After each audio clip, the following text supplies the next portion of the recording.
ল্যাংচা পুরা রেডি হয়ে গিয়েছে। নমস্কার বন্ধুরা, আপনাদের সকলকে অনেক অনেক স্বাগতম। আমি আজকে নিয়ে এসেছি ফুড কিচেনের মাধ্যমে ল্যাংচার রেসিপি কিভাবে বানাবো আমি আপনারা দেখতে থাকুন। ল্যাংচা বানানোর জন্য কি কি লাগবো আমি সব কিছু নিয়ে এসেছি। হাফ লিটার দুধ, 1 বাটি সুজি, 1 বাটি ময়দা, 1 বাটি চিনি, নুন আর নিয়ে এনেছি এলাচি। ল্যাংচা বানানোর জন্য আমি সুজিটা হালকা ভেজে নিব।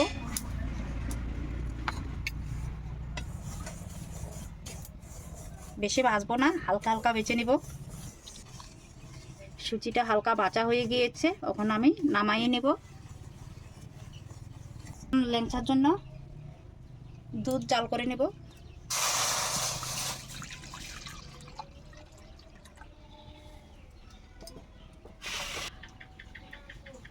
দুধটা জাল হয়ে গিয়েছে, এখন আমি বেঁচে রাখা সুজিগুলো দিয়ে দেব।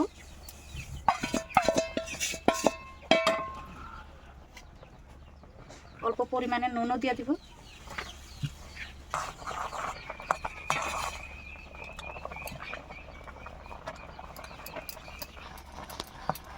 এভাবে ভালো করে মিশিয়ে নেব।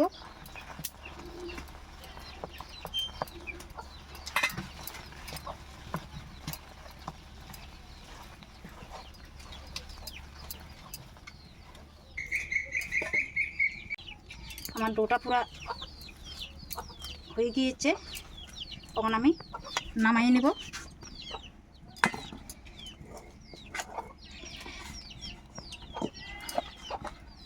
অল্প ঠান্ডা করে নেব। ল্যাংচার জন্য শিরা বসাই দেব। দিয়ে দিব চিনি, দিয়ে দিব এলাচি। চিনিটাকে এখন জাল করে নেব। ঠান্ডা হয়ে গিয়েছে, এখন আমি অল্প 2 চামচ ময়দা দিয়ে দিব।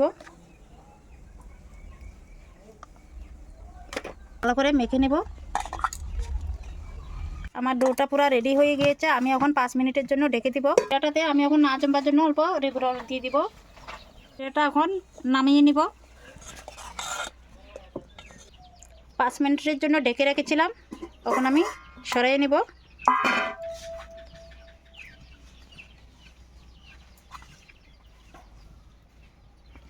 এখন আমি ল্যাংচা বানিয়ে নেব।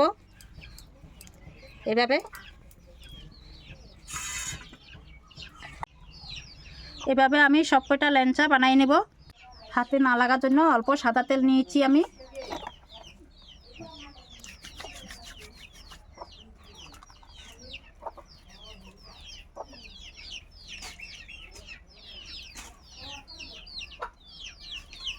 দেখতে পাচ্ছেন কত সুন্দর হয়েছে। ল্যাংচাগুলো বানানো হয়ে গিয়েছে, এখন আমি ভেজে নেব। তেলটা হালকা গরম করে নিয়েছি, এখন আমি দিয়ে দেব।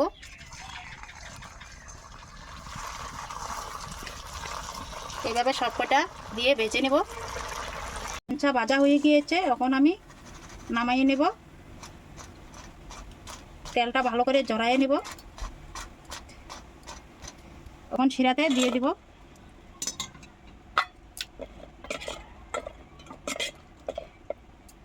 দশ মিনিটের জন্য ঢেকে দিব। ল্যাংচা 10 মিনিটের জন্য ঢেকে রেখেছিলাম।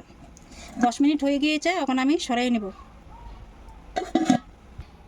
সব কয়টা নামাই নেব।